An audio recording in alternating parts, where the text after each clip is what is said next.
people are walking to the podium.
Heads up any second.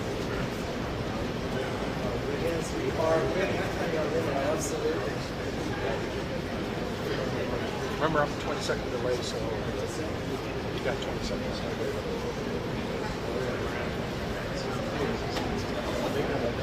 Hey, Peter, how are you?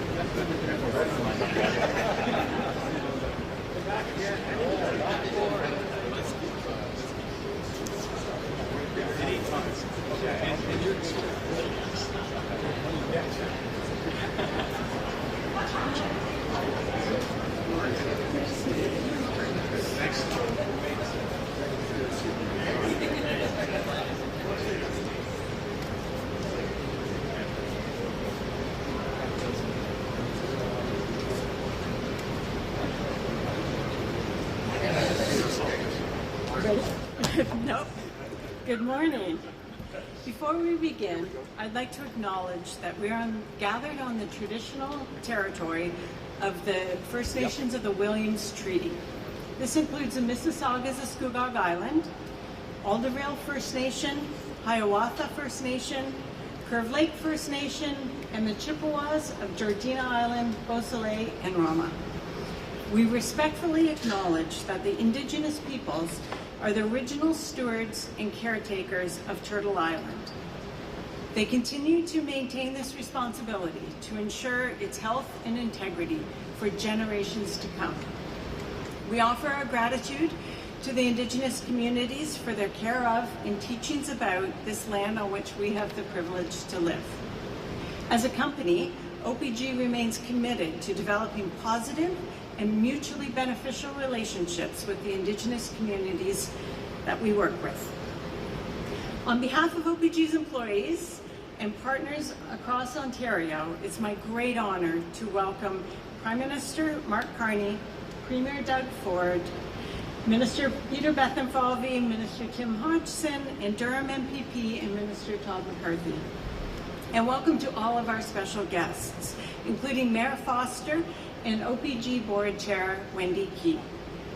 I want to also acknowledge Minister Stephen Lecce and Minister Francois-Philippe Champagne, who could not be here with us today, but are very much a part of why we are here.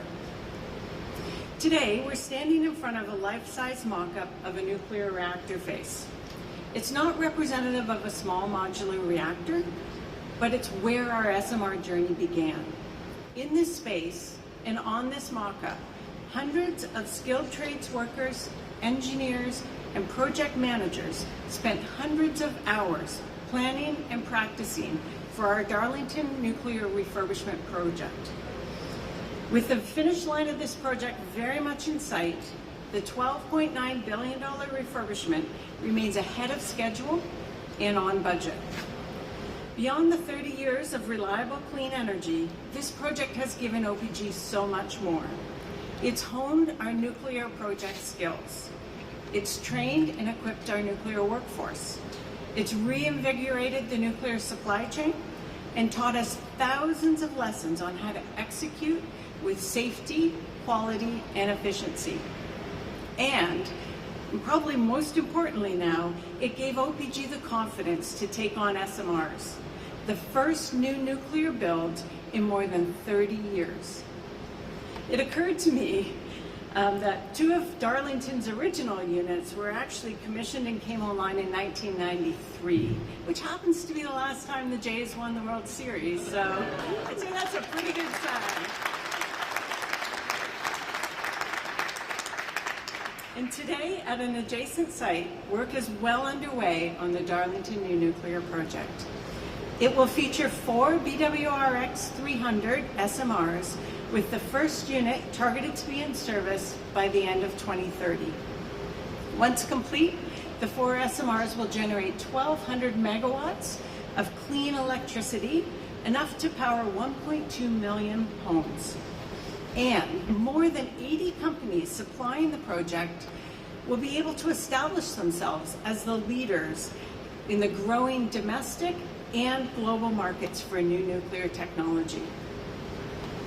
I want to express deep gratitude to the Prime Minister of Canada and the Premier of Ontario for their vision and unwavering support of nuclear energy, and for putting Canada's nuclear industry back on the global map. I also want to thank the Williams Treaty First Nations, especially Chief Hockaday, Chief Carr, Chief Laraka, and Chief Simpson.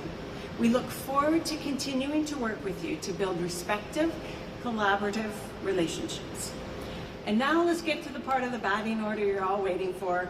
Please join me in welcoming Prime Minister Mark Carney to the podium.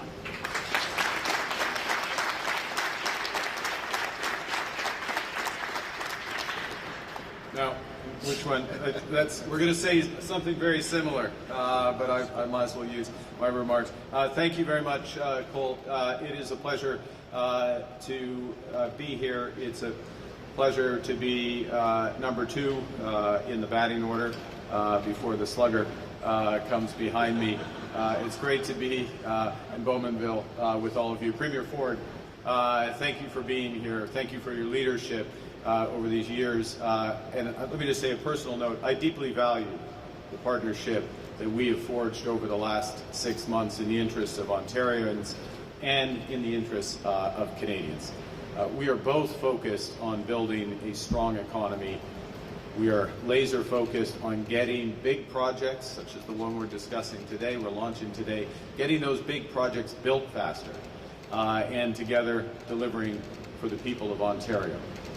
Nicole, congratulations to you and your team at Ontario Power Generation for what you've accomplished in recent years with the refurbishment, being a driving force in clean energy in this province. You have big champions in the Premier and myself and our governments. Minister Hodgson, Minister Bethenfalvey, Mr. McCarthy, thank you for being here, and to my colleagues from the House, thank you for being here, the MPs from the region. You know, we're united in a mission to create new opportunities for workers and our businesses. We're united to build big, build bold, and build now. Last night I was at the University of Ottawa, and I highlighted more of our new government's plan to build Canada strong, to transform our economy from one that has become too reliant on the United States to one that's stronger and more resilient, to take control of our future as Canadians. Because the world is increasingly dangerous and divided, and new technologies have brought distant threats to our door. And the trade war is causing massive economic uncertainty that is holding back investment and is costing jobs, including jobs here in Ontario. What we're experiencing is not a transition, it's a rupture. It's a sharp change in a very short period of time. And in order to confront those challenges, in order to emerge stronger, Canadians must chart a new course, our own course. Take control of our future, bet big on ourselves, and, like the Jays, play to win. So, in a few weeks' time, on November 4th, we will table our first federal budget. It will make generational investments with a plan to protect our communities, our borders, and our way of life. To build an economy stronger, where everyone has a chance to get ahead, and to empower Canadians with new opportunities, with better careers, and lower cost of living. Our plan, first and foremost, is to build, so we can take control of our future, as I said. In the last 6 months, our government has been relentlessly focused on this mission. We started by creating the right conditions to get big things built faster. Notre plan consiste d'abord et avant tout à bâtir pour être maître de notre propre avenir. Au cours des 6 derniers mois, le nouveau gouvernement du Canada s'est concentré sans relâche sur cette mission. D'abord, nous créons les conditions propices à la réalisation de grands projets plus rapidement. Because for too long, the construction of major infrastructure projects has been stalled by an arduous, inefficient federal approval processes. Uncertainty, red tape, duplication, and complicated review processes have held that investment back, curbed investment. You know, to receive approval, major projects had to undergo numerous reviews and assessments that often happen one after another instead of all running in parallel. Say OPG knows how to run processes in parallel. Our government should be able to run processes in parallel. For too long, when federal agencies examined a new project, their immediate question has been, why? We're changing that. We've changed that. Now we ask, how? At the end of June, we passed the One Canadian Economy Act with bipartisan support. And it removes federal barriers to internal trade, and let me salute the Premier for his leadership as the head of the Council of Federation in making that a priority. What that act also does is it fast-tracks the approvals of nation-building projects. In August, we opened what we call the Major Projects Office, which serves as a single point of contact to get nation-building projects built faster. Projects that will turbocharge our economy. Projects which will help Canadians export to new partners around the world. Projects that will create hundreds of thousands, not just jobs, hundreds of thousands of high-paying careers, good union careers for Canadian workers. In September, we announced the first group, the first tranche of these projects that we referred to the Major Projects Office for accelerated deployment. On top of that list is the new Darlington nuclear project. And today, that's why we're here, to make a generational investment. An investment that will extend Canada's world leadership in clean energy. We are an energy superpower, and we are only getting stronger. This project will make us the first in the G7 to have an entirely new kind of nuclear reactor. Aujourd'hui, nous réalisons un investissement sans précédent pour faire du Canada un leader mondial de l'énergie propre, pour faire de nous le premier pays du G7 à disposer de nouveaux types de réacteurs nucléaires. Canada's new government is putting forward $2 billion to build new clean energy technology, the first of its kind in Canada. And with the Canada Growth Fund, and I want to salute Deborah Rita, the CEO of PSP, who oversees the Canada Growth Fund. With the Canada Growth Fund, we are building 4 small modular reactors, technology that will power homes in Ontario with clean energy. Once built, each new reactor will be able to power 300,000 homes with that clean energy, keeping your lights on and keeping your air clean. This project alone, the first phase of this project, will drive $500 million annually into Ontario's nuclear supply chain Nicole just referenced, that has been renewed and reinforced. And it will position Canada as the global leader in the deployment of small modular reactors, a leadership we can take to other markets. La technologie propre, c'est l'avenir. Et le Canada, en étant l'une des premières à concevoir et à adopter cette technologie, va pouvoir soutenir la concurrence dans l'économie mondiale. Afin de renforcer l'avantage du Canada en matière de durabilité, nous lançons une nouvelle stratégie de compétitivité climatique qui va nous aider à réduire nos émissions, à être plus innovateurs et à être un leader mondial des technologies propres. The Darlington New Nuclear Project will sustain 3,700 jobs annually, including 18,000 additional jobs during construction. Those 3,700 jobs, they'll extend over the next 65 years. A couple of more World Series trips for the Jays. Jobs like the plant workers who are here with us today, fulfilling careers in the trades, working to provide Ontario families with power. Now, that building doesn't only create those jobs, it also supports our industries. And with our Buy Canadian policy, when we build, we will be our own best customer.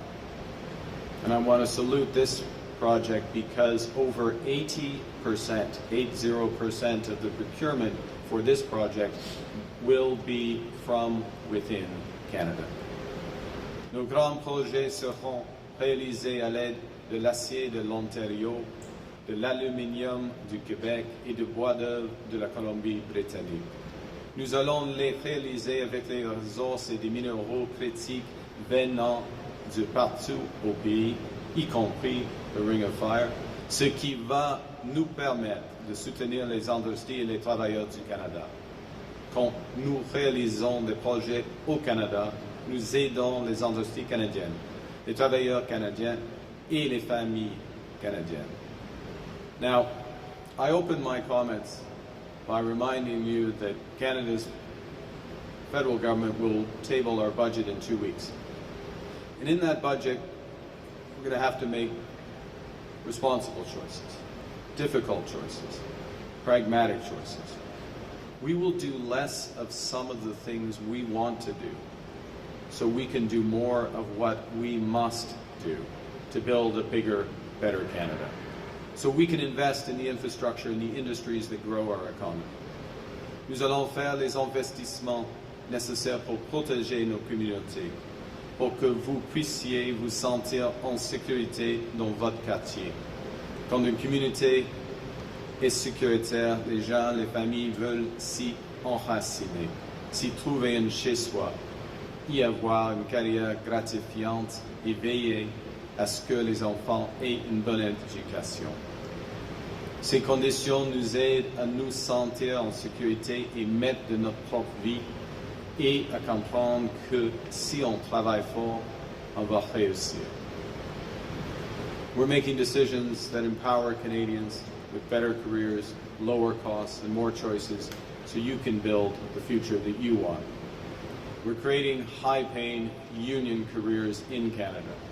We'll unlock new apprenticeships and skills training programs, so whether you're switching jobs or just starting out. We'll also launch a new talent strategy for the next generation of scientists and innovators to build their careers here in Canada.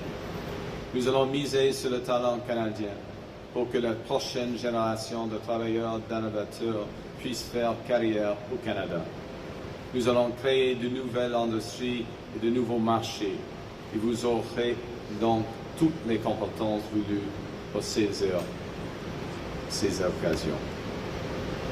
This country has always been a nation of builders. In the 70s, we built the CN Tower, the tallest in the world, a symbol of Canadian innovation. In the 90s, we connected PEI in New Brunswick with the Confederation Bridge, spanning an incredible 13 kilometers. Decades before, we built the St. Lawrence Seaway in just 5 years. It cost $340 million back in 1959. That's about $3.5 billion in today's money. But that seaway has moved more than $1 trillion of cargo since. It's created tens of thousands of jobs for Canadians, welders, manufacturers, business owners. The point is, when we bet big on ourselves, when we bet big on the type of infrastructure we're talking about today, we realize the benefit as Ontarians, as Canadians for generations. This Darlington plant won't only build clean technology, it will build Bowmanville, creating high-paying careers and helping families around here get ahead. Look, we used to build things in this country. Now we're building again. Together, we're building Ontario strong. Together, we're building Canada strong. Thank you, merci. Merci beaucoup.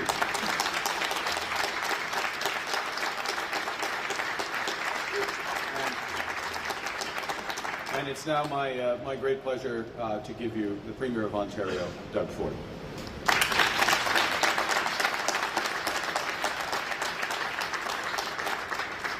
Well, first of all, good morning, everyone. It's great to be back here, and thank you, Prime Minister, for that kind introduction.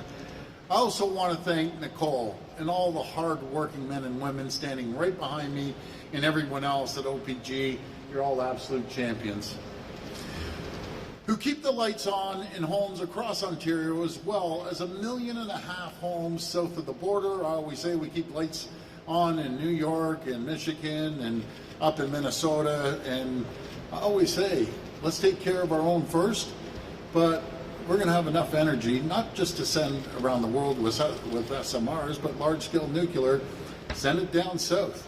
There's nowhere else I'd want to send it to than our closest friend and ally. And I'm thrilled to be here today alongside Minister Beth Evalvi, the Minister of Finance. I call him the Minister of Money. So, Nicole, we have to be nice to that guy because he controls all the money. His pockets go all the way down to his ankles, tight as skin on a grape. Minister Oosterhoff was... yeah, exactly. Minister Oosterhoff, which is doing a great job in energy right across our province. And Minister McCarthy, you're wearing a double hats now. You're interim Minister of Infrastructure as well as Minister of Environment, and thank you for everything you're doing. And you're a hometown boy around here, so we appreciate it. As well as Minister Hodgson and Mayor Foster. I have to tell you something about Tim Hodgson. The guy's an absolute champion.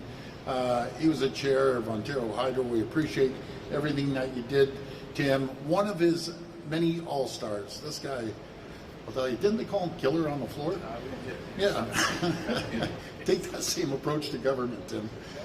I also want to acknowledge our Minister of Energy, Stephen Lecce, who couldn't be here today, and he was pretty bummed out he couldn't make it here. But what Minister Lecce is doing, he's in Nova Scotia with his own important announcement, helping build momentum for SMRs and nuclear power in Atlantic Canada and across the country.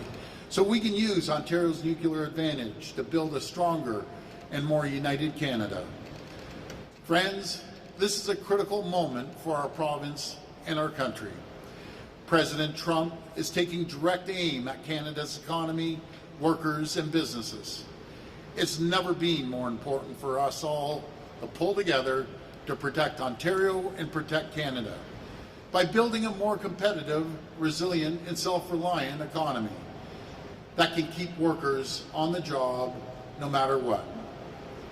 We're here today at Darlington Nuclear Generating Station, which has been safely and reliably powering Ontario's economy for more than 35 years. Along with the Pickering and Bruce stations, Darlington has made Ontario a global leader, producing safe, reliable, clean, and affordable nuclear energy. And with energy demand in Ontario expected to increase dramatically, we're building on that success.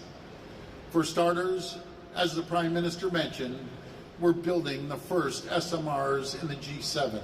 Matter of fact, we're leading the G7 in building SMRs right here at Darlington, with construction already underway. It's an incredible achievement, but it's only the first step.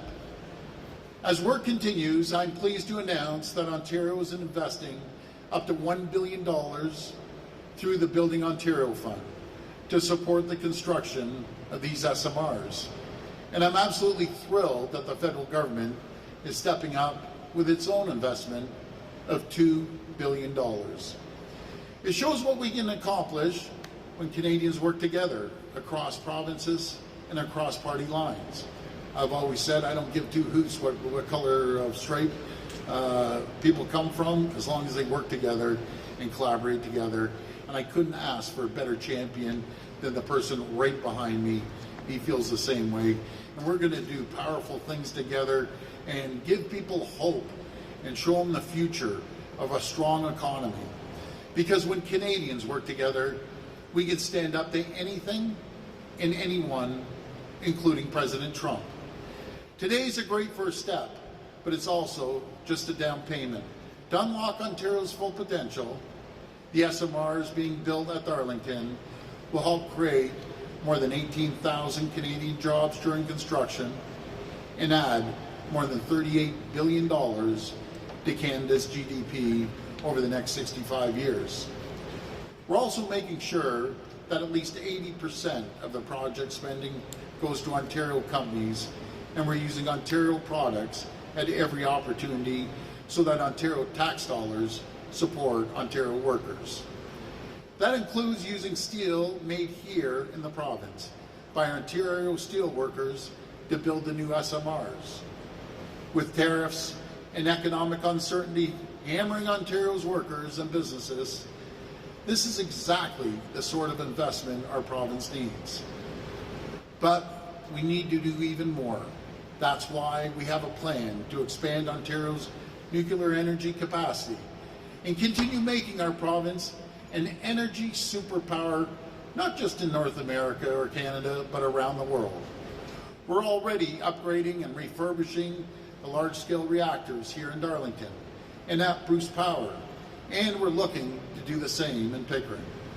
And we're working with local communities and First Nations to build the first new large-scale nuclear reactors in Canada at Wesleyville in more than 30 years. The benefits of our plan to expand nuclear power are enormous and will produce close to 80,000 jobs and $162 billion added to our GDP during construction, and another 64,000 jobs and $633 billion during operations, and 28,000 megawatts of electricity added to our grid.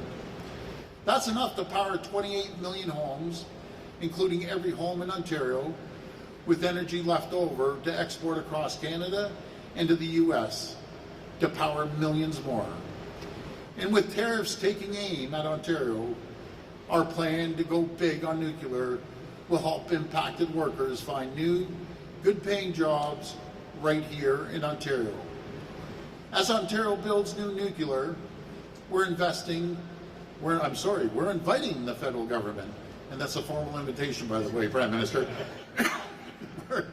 We're inviting the federal government to be a partner to help us get it done.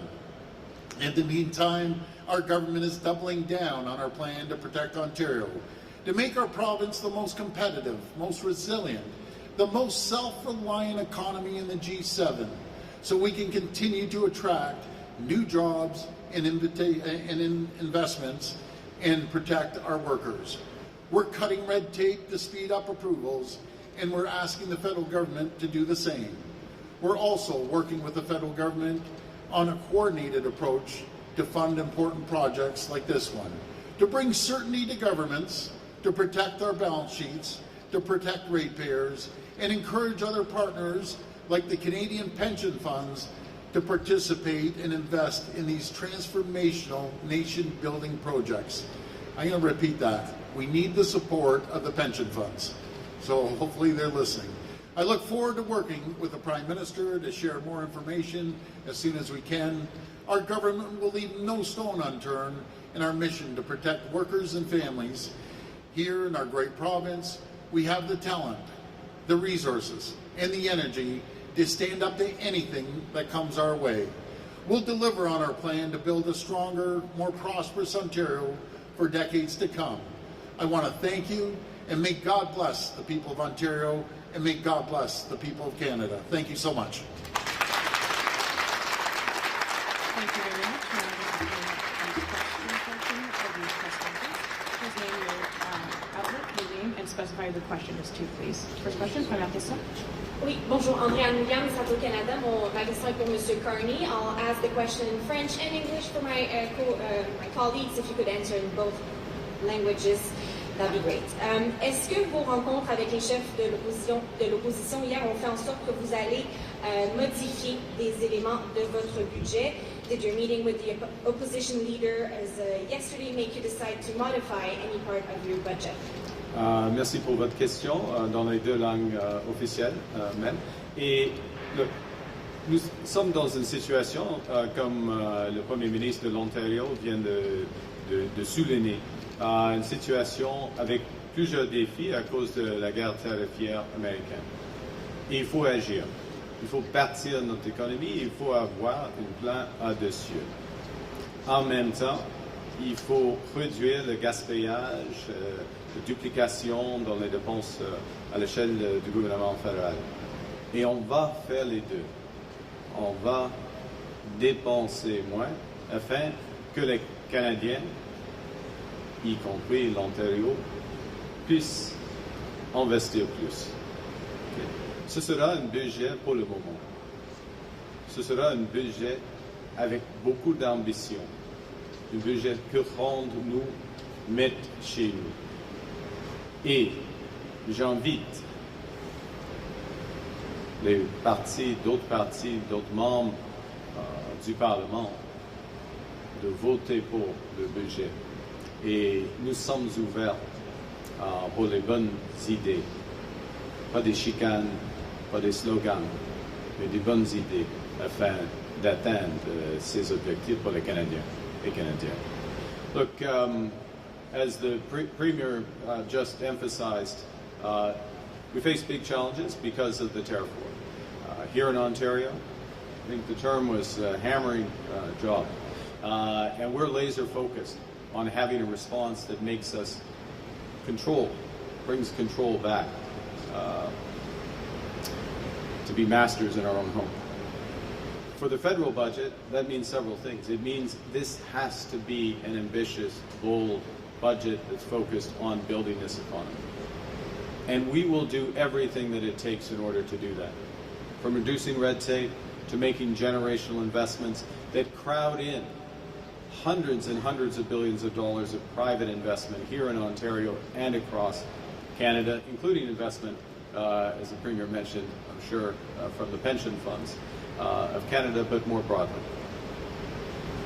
While we do that, we also need to get a control of federal spending. We will eliminate duplication, we'll eliminate waste. We will do more with less. So we're going to take some tough and we'll take some difficult decisions. We'll spend less, we'll invest more. We welcome good ideas from the opposition parties. But above all, and when they come, we will incorporate them in the budget. Above all, though, to be clear, we will do what's necessary for this moment. This will be a bold budget, and we invite the opposition parties and members of Parliament to stand up for Canada and to support the budget going forward. Thank you. Next question, question Kissel. Doug Boyd, Rogers TV. This question's for both of you. Just with GM down the road 10 minutes from here, what's your message to the workers there with all these automotive jobs leaving this country, this province, and heading to the States? What if that does happen? What will your government do for these workers and municipalities? Okay, so there's several aspects. Let me start. The Premier will answer. The first is specifically with respect to the plant. There are obligations that GM has specifically to the workers and payments to the workers under the collective bargaining agreement. We've been discussing directly with the company and coordinating with the province of Ontario. GM is going to honor those obligations. That's the simple and most direct thing. The second thing, though, is we're not satisfied with that because the question is we're working hard for what else can be done with the plant, a different model. Could it be incorporated in terms of our defense industrial strategy, other opportunities for that plant and for those workers. Then there is the broader issue in terms of the auto sector and working hard to get the best deal. I mean, the reality is that two things are true. The situation in terms of U.S. tariffs have changed dramatically in several of our most important industries, particularly in the auto sectors. That is one point, and that's causing a number of these challenges, although specifically with respect to the GM plant, it was as much about a model that didn't work as it was about the tariff situation, but they have to deal with the tariff situation. So that's one thing. At the same time, we pay the lowest tariffs on autos and auto parts into the United States. The point is so we have the best deal with respect to autos, but we have to work to get it even better. It starts with working up the supply chain on steel and aluminum. We go to that. So it's part of a bigger set of negotiations with the Americans, which we're working hard to do. But the biggest point, so those are the elements we're doing, but the biggest point is why we're here today. We can control the power here in Ontario. We can control the technological innovation that makes these SMRs possible. We can create tens and tens, and we are creating tens and tens of thousands of jobs here in Ontario that extends the leadership of Ontario and of Canada in clean energy and being an energy superpower. And guess what? That is not just going to keep the lights on in millions of homes here in Ontario, every home, ultimately, when the full strategy is in place.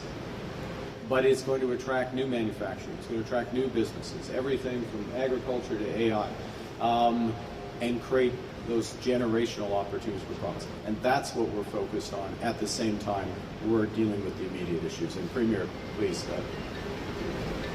Thank you, Prime Minister.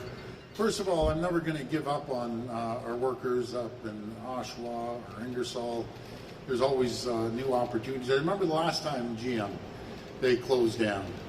And then they opened up and did the fastest build they've ever done in the history of that company. I just have to remind the President and CEO of General Motors, you'll be held accountable. We have an agreement with you. You're going to be held accountable with our uniformed members and accountable for the agreement that we put together. And also, I want to remind them that Canadians, we buy close to anywhere from 280,000 to 300,000 cars, General Motor products. I highly recommend, when you have your largest customer in the world, and we are your largest customer in the world when it comes to buying autos, we buy 400% more autos than any jurisdiction anywhere in the entire world. Over 800,000 vehicles we buy from the U.S., and the ones we make here and we ship down there, 50% of them are made with American parts. So they need to think long and hard, or they're going to lose the support of the Canadian people from coast to coast to coast. But we're going to continue working, and I have faith with General Motors that they may have a change of mind, because we have the best auto workers anywhere in the entire world. We produce more quality cars, faster, quicker than anywhere in the world. And the American automakers, they're losing billions of dollars. Because as we know, parts go back and forth across the border 6, 7, 8 times before it gets assembled here in Ontario or down in Michigan. And I always say, the auto pack's been around since the 1960s. You can't unscramble an egg, you have to make the omelet larger. And that's what we need to focus on. We need to focus on the AmCan fortress, the American-Canadian fortress, that strengthens our auto sector, manufacturing sector, against countries like China. The only people that win in a tariff war are the people around the world that don't necessarily see eye to eye with us and with the United States. So we need to stick together. That's my message to General Motors. And as for the uniform members, I'll always be there, always support you any which way we can. Question Gissel. Fitzpatrick, CBC News. This is a question for Prime Minister Carney. You just said in your remarks, and you said it last night in your speech as well, that we'll have to do less of some of the things that we want to do. So what are some of those things, Prime Minister? Well, look, we'll have a budget, and all aspects of the budget will reveal that. We'll have to move more slowly on certain aspects of you know what? I think we should. Why don't I not scoop the budget and we'll let it come out through the budget? The point is, we've been clear about maintaining our transfers to individuals. We've been clear, and I've listed a number of them on multiple occasions, about the support we give to Canadians. This is the time to maintain support to Canadians, particularly those the most vulnerable in our society. So whether it's health transfers to the provinces or child care support, including working together with the province of Ontario, dental care, national school food program, which we just made permanent, helping 400,000 kids in the most vulnerable families in our country, and on. We're going to maintain those. The question is what, there's certain demands or desires to expand in different areas, and we won't be able to move as quickly as we otherwise would, because there's certain things we must do to take back control and to build this country. Can you just summarize a bit of that en français? En français, premièrement, tous les détails seront dévoilés dans le budget actuel. Alors, c'est pas nécessairement le moment de choisir des choses, mais nous sommes clairs qu'on va protéger des grands programmes sociaux. Par exemple, les transferts de la santé pour aider des enfants, pour le programme national de la nourriture et tout cela. Mais ce qui est nécessaire à ce moment-ci, c'est de bâtir notre économie, de créer des bons jobs et à travers le Canada, et on va le faire. Merci. Next question Gissel. Good morning, Mark McAllister from City News. Apologies for the microphone. A question for you both, if you would. When it comes to U.S. trade negotiations, Premier Ford, you had suggested that it was important to hit back hard if those negotiations weren't going well. Prime Minister, you had said now's the time to talk and not necessarily do something like that.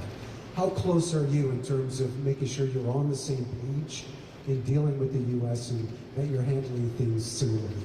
Well, I can assure you we're on the same page. We have one goal, is to protect the people of Canada, protect the people of Ontario, protect their communities, their jobs, their businesses. We're 100% on the same page. It might be a little easier for me to sit here and say what I say, but it's a lot tougher when someone's sitting across from Donald Trump and he has a big hammer in his hand. So I support the Prime Minister 1,000%. But there will be a point that, if they can't make a deal with us, and, the Prime Minister has been around. I always say he's an extremely bright business person, has made massive deals in the private sector. I have all the confidence he's going to get this deal done. But the message that we're sending is really the Ronald Reagan's message that we're sending out very clearly. Protectionism does not work. A tariff on Canada is a tax on Americans, and that's the message. And do I always believe we should be tough? 100% we should be tough. But again, I have the confidence in the Prime Minister. I'll always have his back, and we are on the same page. Yeah, I will echo that. We are on the same page. We speak regularly, as I do with the other premiers. For example, I'm speaking with Premier Legault, Premier Ministre Legault, later today. First point. Secondly, where we are focused is getting the best deal for Canadian workers. We will always stand up for Canadian workers. Now, in the situation we're in right now with the United States, with the negotiations we're having with the United States, is we're having very detailed, specific, constructive negotiations for the steel industry, the aluminum industry, there's elements of the energy industry, a few other components in there, because the Americans are moving to an approach which is sector by sector as opposed to global. And the Premier and I and the other premiers were very conscious that there will be a review of our overall agreement, the CUSMA agreement with the U.S. and Mexico, that's coming up in a few months' time, and so broader aspects will be brought there. But let's be clear about, if we ultimately don't make progress in these various sectors, we're going to do what's necessary to protect our workers. And part of that is building. It starts with building, taking the control there. But it's also not having unfair access to our market if we don't have access to another market. We're not at that point, but we'll do what's right in lockstep together. Thank you. En français ici. Alors, nous sommes à la même page. Ça c'est le point de début, point de départ. Deuxièmement, et nous, notre objectif est d'avoir le meilleur accord pour nos travailleurs. Et à ce moment-ci, nous sommes dans des négociations très détaillées, très intensives, constructives, donc pour le secteur de l'acier, l'aluminium, quelques aspects de l'énergie. Et les Américains ne cherchent pas à ce moment-ci, pour n'importe quel pays, des accords globaux. C'est des accords dans les secteurs très spécifiques. Mais dans quelques mois, il y aura les négociations de l'ACM, la revue de l'ACM. Et donc, à ce moment-là, il y a l'occasion d'avoir une plus grande accord. Point final. Monsieur le Premier ministre Ford et moi, tous les premiers ministres, on va protéger nos travailleurs. Et s'il est le cas que les Américains aient l'accès à notre marché d'une manière qui n'est pas appropriée par rapport à notre accès à leur marché, on va changer les termes. Mais ce n'est pas le cas à ce moment-ci. Next question. Question. Siobhan Morris, CTV News. Question for Prime Minister Carney. The Premier has said he believes that you will adopt his tunnel under Highway 401 as a nation-building project. Is that something you are prepared to do? Well, look, we're having discussions, we're sequencing the discussions with the province of Ontario and all the provinces on big infrastructure projects that do multiple things. They unlock big economic benefits for Canada. Ideally, they connect different parts of the country in ways that create even further opportunities. They're aligned with our climate objectives. They have meaningful Indigenous participation, as is the case here. So we look for all of those aspects. We began with this project. We have a number of things that we're discussing for the next group of projects that will be announced by Grey Cup. And so there's a sequence here. We are just getting started, to be clear. These are major, major projects, but this is just the start of the ambition. And I think Canadians can feel confident that this country, this province, has more than enough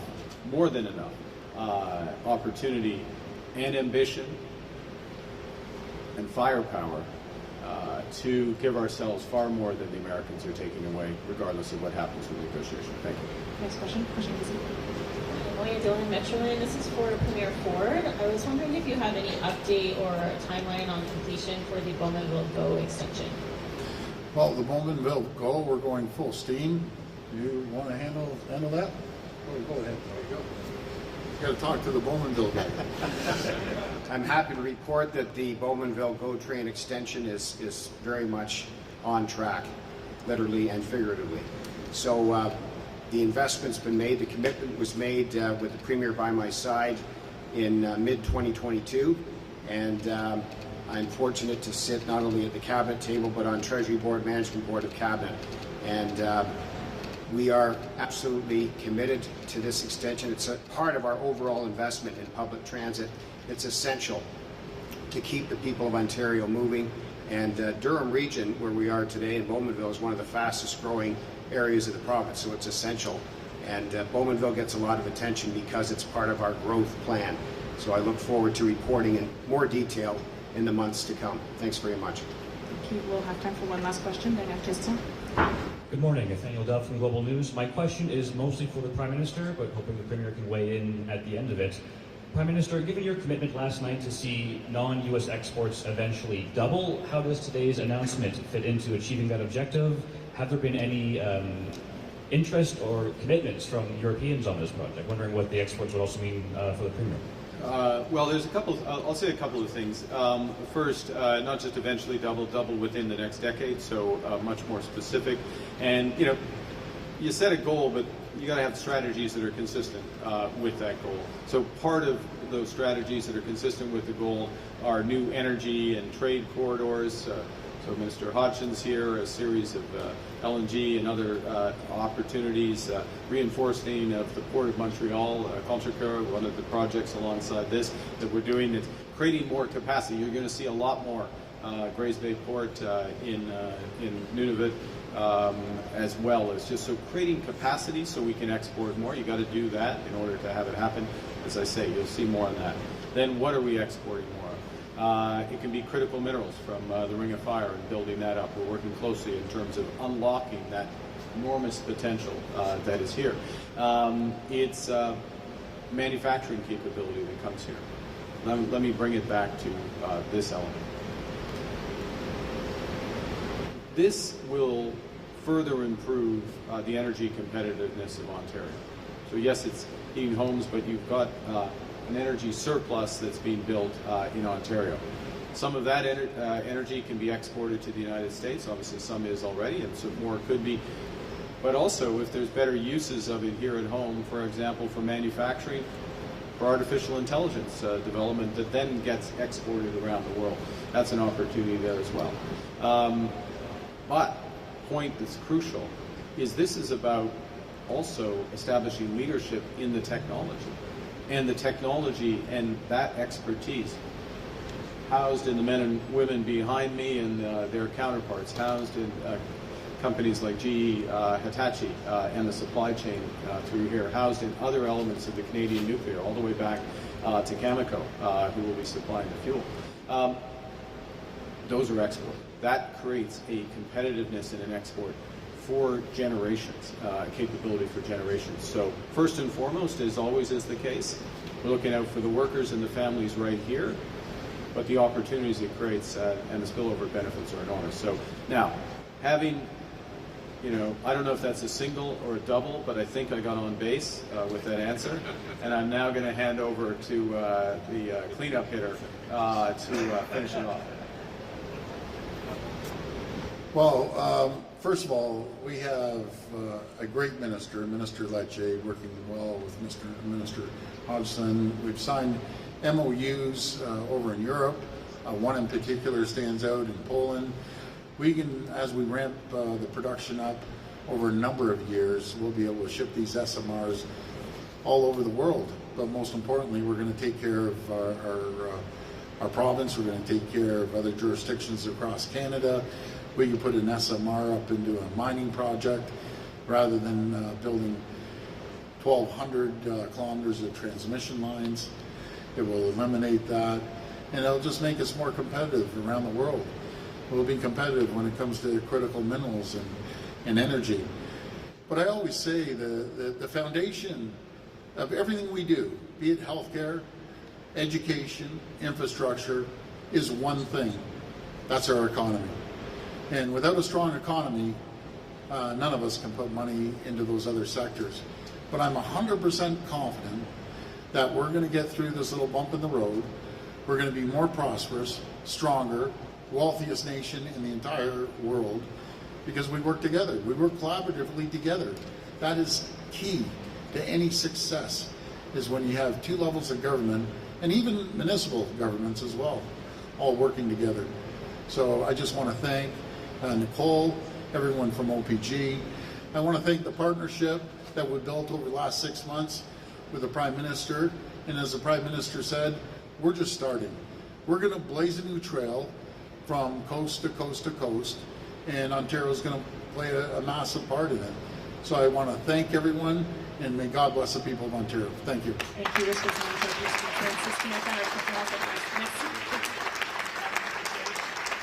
Jays, please. Blue Jays, who's going to win the World Series? Oh, go Jays, go!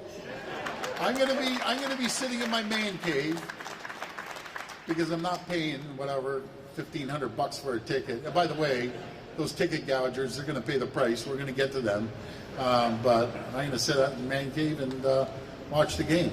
What's your prediction, both of you? Oh, I'm gonna be realistic, so I'll say the Jays in 6. Yeah, I'll say Jays in 6. Yeah. Look, it's going to be. I was going to say I will second that, Jays in 6, but it's going to it's going to go deep. It's going to be it's going to be a great series. But we've got depth, we've got fire. You see the performance. It's going to be fantastic.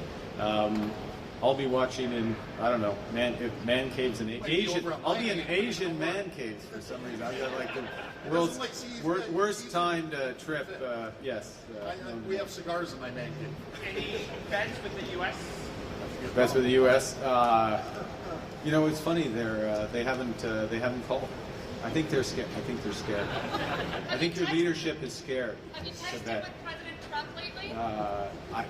I talked to the president. We are in contact, freedom contact. I look forward to seeing the president in Asia at APEC. Thank you very much. Thank you, everyone.